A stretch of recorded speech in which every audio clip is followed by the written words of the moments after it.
All right, I'm Nick. I'm out in the garage. We're going to take a few minutes today. We're going to talk about kayak stability. We're going to talk about the Predator and the Bigwater 132 PDL. And we're going to talk about how stable they are. And we're going to mention a few funny topics about guys that said they weren't stable. Before we do that, our Performance Short pre-order, the shirts came in. We shipped them all out. There was a ton of people who messaged me after the pre-order ended asking about ordering shirts. So I put the pre-order back on the website. You're watching this video. There's a link below. Go order your shirts. The material is awesome. I don't really wear the old ones in the videos because I always get them dirty. I use them every day. I don't usually buy new ones for myself because I ruin them on the water every day cutting up cigar minnows, right? Anyways, back to kayak stability. The Predator and Bigwater is an extremely stable kayak. Now, there's been a ton of comments recently from guys who have very limited experience who are talking about how these kayaks aren't stable. The seat sits too high and all of these things. And even a guy went so far to say that the Bigwater hull is dangerous. It sits so high, it is dangerous. There's nothing dangerous about this kayak, right? We've had it offshore, inshore, 250 times a year with people from all over the world, not the country. We take people out South Africa, Europe, all over the place, right? No one has got hurt because the kayak's not dangerous. We even had a guy a few months ago come on our YouTube channel, comment on a video, and argue with me about the stability and compare to the Predator to the Sportsman 120, saying that they changed the hull to create a better kayak, but he wasn't smart enough to realize that it was a topwater 120. He was comparing two different kayaks, right? Now, we'll have the argument that the topwater is more stable than the Predator, which, yeah, it is. It's also slower and shorter and wider and not designed for big water. Maybe that's why they call it a Bigwater now. Huh, interesting. The Predator / Bigwater is extremely stable. It's not dangerous. It's a kayak. The thing is about the kayak industry, or we'll say the kayak community, you have so many new people, because the guy who argued with me about it never owned a kayak before. There's so many new people getting into kayak fishing that they don't know what stable and isn't stable is. They just want to go sit in something that stands no chance of flipping over, but they don't have any kayak knowledge or on the water knowledge. The keys to becoming a good kayak fisherman involve two things. You need to be able to kayak, and you need to be able to fish. You don't just hop in a kayak that says fishing kayak on it and catch fish. If you understand how to kayak, you understand kayak stability. If you don't, you fall out.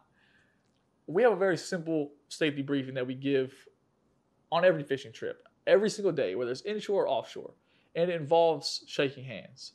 If you are in a kayak and you pull up next to someone or something in the ground, and you put your arm all the way out like this and you lean, you're going swimming. It's part of the game. You are on a 36-inch wide piece of plastic. Once your head is left of center or right of center, you're going in the water. It's that simple. So I always tell everybody the kayak is stable until it isn't. You will feel very, very confident, and then you will be wet.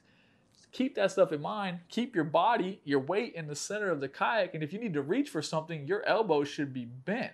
What we see the most offshore will be in some rough water, and people will reach for a kayak, but when they reach over here for the kayak, this kayak will go down in the wave, and they go up, and then they're already leaning, and they fall out. The kayak is perfectly stable. You are making a mistake. You're not being cautious anymore. You don't know what you're doing. And I know it's terribly hard for people to admit that out loud, that they have no experience, but it's reality. We mentioned it before. I don't know how to build things. I got a miter saw, still can't cut a straight line, right? I'm a terrible carpenter. I couldn't build that roof on that house or build that house. Or I probably couldn't put that glass window on it. It is part of the game. People have different levels of experience. Making a mistake is fine. Learn from that mistake. Watch videos and don't make that mistake. Practice in calm water. A lot of the guys who are saying these kayaks aren't stable are fishing in ponds. They don't really even have any big water experience. They don't know what a wave is, right? And they're still falling out because they're not paying attention to what they're doing. Kayak fishing is controlled chaos. You have to pay attention to your actions at all times, or you do fall in and lose all of your stuff. So here are 3 clips we're going to go over. The first clip is going to show Chris and his son Chris. This is the day the Coast Guard was called in, and you're going to see why in this video. It was very, very rough. A gentleman in a PA-14 actually flipped over. Luckily, there were some kayaks in the area. People ended up calling the Coast Guard, but there was experienced kayakers in the area. They came over, they bilge pumped him out, they got him back in the kayak, and potentially saved the man's life. he flipped over in a PA-14. That is one of the widest, most stable pontoon style kayaks on the market. But we were in these Predators, and obviously they're dangerous, and we didn't flip over. Here's the clip.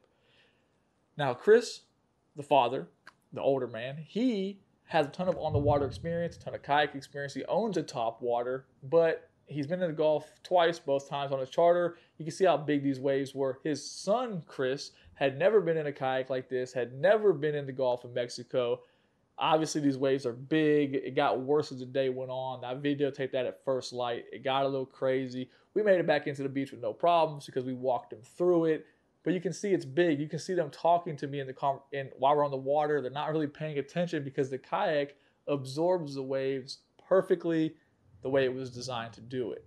Clip number 2 is going to show you a gentleman named Dave, Kevin, and Melissa. Now, Kevin and Melissa came in from Texas. Dave drove in from Jacksonville. We pedaled out knowing we were going to get rained on, but these guys came in from across the country. They're only here for a limited amount of time. They want to go fishing. If it is safe and we can make it happen, we can't stay on the beach or they're going to miss out on their fishing trip, and trust me, they get upset about it. So we opted to go straight to the snapper. We pedaled about 1.8 miles right to the snapper spot. We were able to get Dave on the first fish before the storm hit us. Once the storm hit us, we just turned right. We pedaled right into the wind. The storm blew over of us. All of them had limited experience in kayak, especially the Gulf of Mexico. And they all did great. No one fell out of the kayak because they were paying attention. They didn't make any mistakes, and they did what they were told to do. Probably pedaled through the storm for 5 to 6 minutes before it blew over us at 15 miles per hour. We went back to fishing, caught a bunch of red snapper, and went on back to the beach. The third clip shows Sean. He's 14 years old. He came into town with his father, John, from Tampa. They caught a very, very nice red snapper early. It was pretty rough. The current was going hard. We drifted away from them, and we let him catch some king mackerel off the snapper spot. Just because everyone was having a hard time staying on top of the current, on top of the snapper spot because the current was so swift. You can see him. He's fighting a quality king in this video off in the distance, all by himself, doing a fantastic job.